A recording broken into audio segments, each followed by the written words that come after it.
د افغانستان پخوانی ولسمشر ډاکټر صاحب محمد اشرف غني د طالبانو دفاع وزیر مولوي محمد یعقوب مجاهد ته وویل که غواړئ له سیاسي بحران څخه ووځئ نو ملي اجماع رامنځته کړه.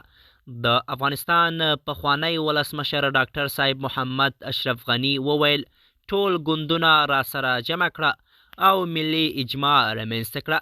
یوازینۍ لاره ده چې د سیاسي بحران او کورنیو جګړو څخه ځان بېغمه کړئ.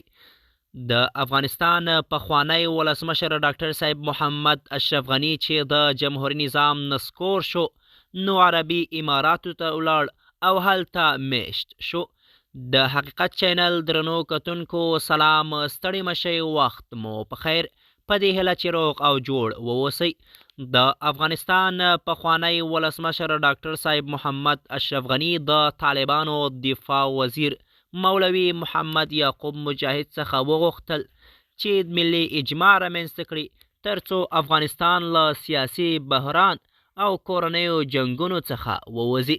ډاکټر صاحب محمد اشرف غني وویل ټول ګوندونه راجمع کړه. دا یوازینۍ لار ده چې افغانستان کورنۍ جګړو او سیاسي بحران څخه ووځي. ډاکټر صاحب محمد اشرف غني ویلي اول وي او که آخر وي نو دې لارې ته ضرورت دی. باید ملي اجماع رامنځته شي که نه نو د افغانستان کورنۍ جګړونه به لا پراخه شي.